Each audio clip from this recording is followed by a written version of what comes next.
didactisation de marque de soi dans les discours politiques comme cas de Laurent Désiré Kabila en République démocratique du Congo. Le présent projet de recherche s'inscrit à la croisée de l'analyse du discours, la linguistique énonciative et la didactique du français. Les choix des discours de Laurent Désiré Kabila comme objet d'étude se justifient d'emblée par la place que Laurent Désiré Kabila a occupée dans l'histoire politique récente de la RDC. Comme nous le savons tous, arrivé au pouvoir en 1997, à la suite de la guerre dite de libération, il a développé un discours marqué notamment par l'affirmation de son leadership, la légitimation de son autorité, la mobilisation populaire et la volonté de présenter son action à travers un gouvernement qu'il a lui-même appelé gouvernement du salut national.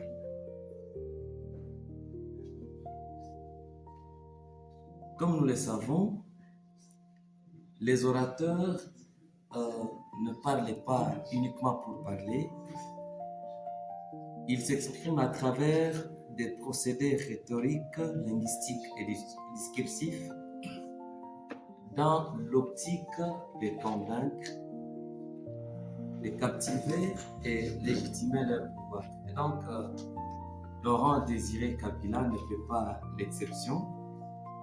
Voilà ce qui a un peu pris notre attention pour que nous puissions prendre donc ces discours et les analyser.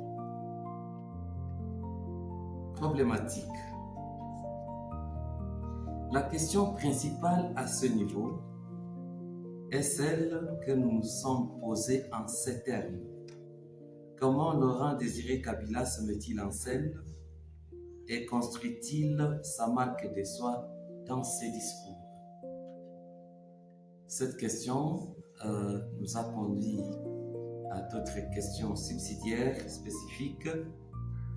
Quels sont les principaux procédés rhétoriques, linguistiques et discursifs utilisés par Laurent Désiré Kabila pour se positionner et se légitimer en tant que leader en RDC? Sur quelle base Laurent Désiré Kabila cherche-t-il à créer une marque de soi forte et à susciter l'adhésion de la population à travers ses prises de parole publiques? Dernière question, en quoi l'analyse des marques de soi peut-elle être exploitée à des fins didactiques dans l'enseignement du français? Voilà donc les différentes questions qui ont constitué la problématique. Ces questions nous ont amenés à réfléchir sur des hypothèses et à ce niveau, nous avons pensé également à 4 hypothèses. L'hypothèse principale est que Laurent Désiré Kabila construit sa marque de soi en façonnant discursivement un ethos d'homme providentiel. Il apparaît comme un guide, un libérateur du peuple, un père de la nation, pour ne citer que cela. Mais cet ethos est articulé autour des valeurs de souveraineté et de puissance, des vertus héroïques, afin d'asseoir sa légitimité politique et d'imposer l'autorité de son nouveau régime. Ça, c'est la première hypothèse, qui est d'ailleurs l'hypothèse générale. En termes d'hypothèses spécifiques, nous avons également pensé à 3. Le positionnement et la légitimation de Laurent Désiré Kabila repose sur une rhétorique de la rupture et de la refondation, caractérisée par la déconstruction du régime obotiste via des procédés péjoratifs, la surénonciation du je et du nous inclusif, ainsi que l'usage d'un champ lexical axé sur la libération et le renouveau national. Hypothèse 2. La création d'une marque de soi engageante repose sur des stratégies discursives de proximité, de séduction et de victimisation collective, mobilisant le pathos pour inscrire le souverain et le peuple dans un destin héroïque partagé contre les menaces extérieures et intérieures. La dernière hypothèse, elle a trait avec la didactisation.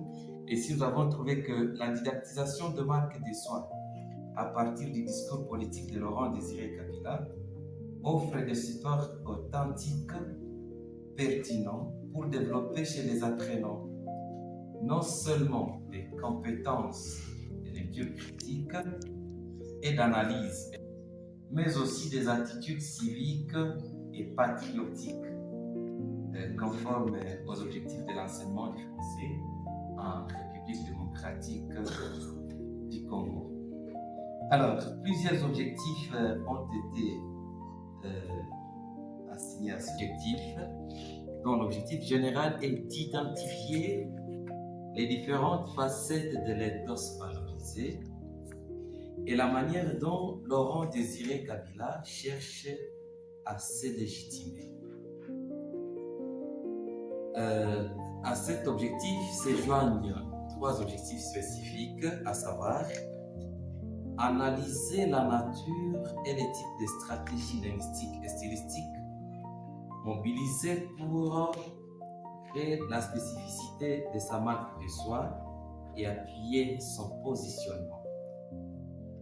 Comprendre la construction argumentative et affective de sa marque de soi, favorisant l'adhésion populaire.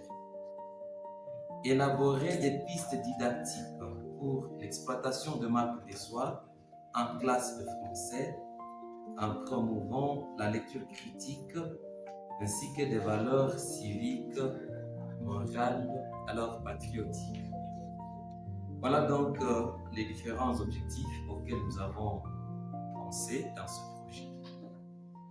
Au sujet de la population d'études, nous avons pris ici, nous avons pensé à tous les discours politiques de Laurent Désiré Kabila, et puisque nous ne pouvons pas les examiner dans l'ensemble, nous avons pensé à un échantillon pour constituer notre corpus.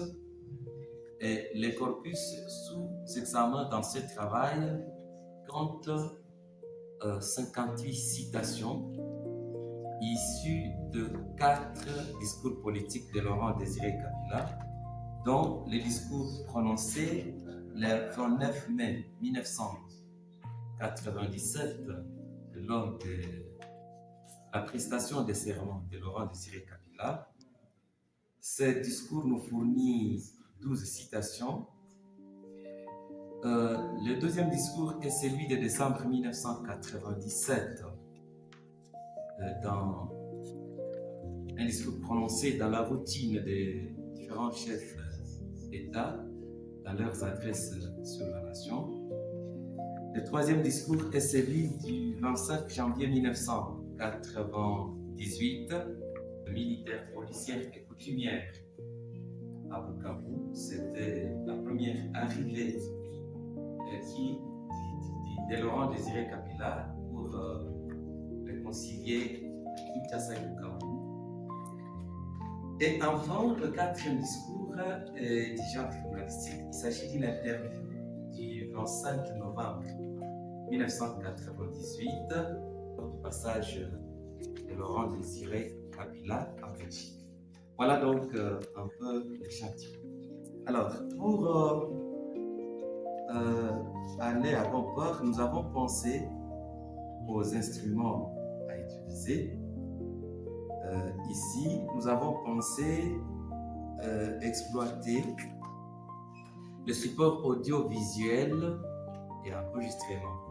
Nous avons accédé aux archives, aux vidéos, reprenant certains discours. Nous avons YouTube aussi.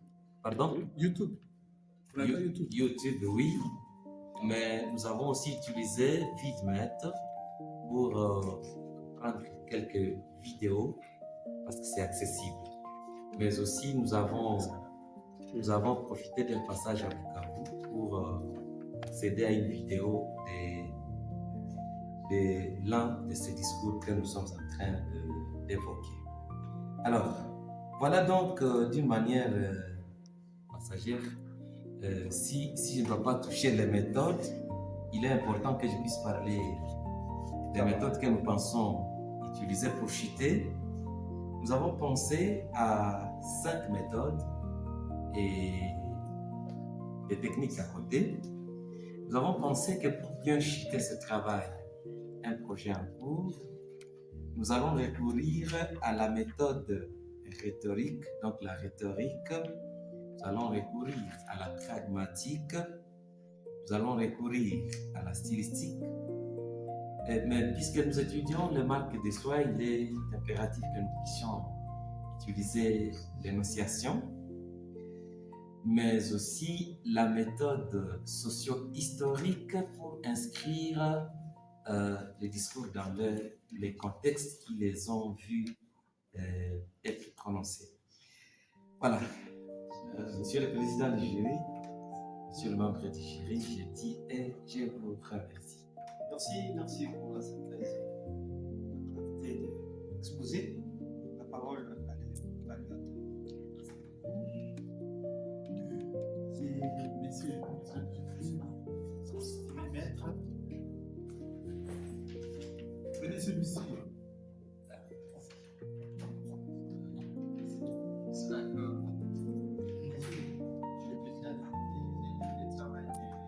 Le projet de monsieur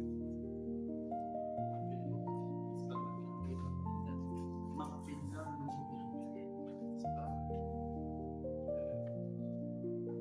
c'est pas un très bon projet. L'analyse du discours politique existe depuis longtemps dans le contexte congolais avec Matumele. Vous allez cliquer à l'internet, Matumele est là.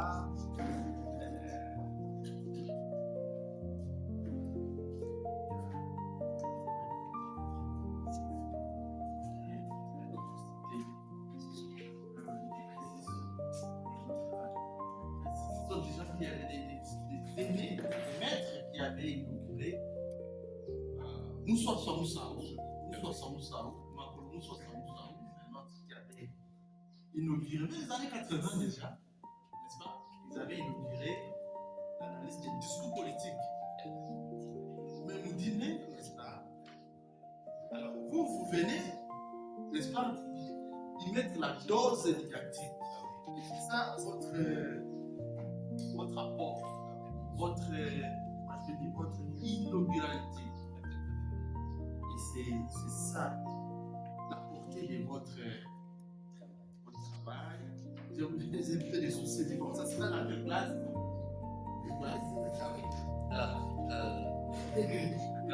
Comme vous le savez, les discours appartiennent au genre argumentatif.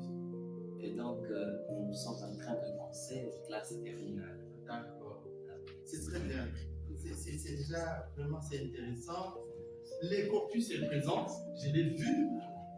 C'est très intéressant. C'est juste un extrait. Un extrait. Alors, quel est le problème du niveau des didactiques? Quel est le problème? Nos élèves ne savent pas vraiment parler de soi.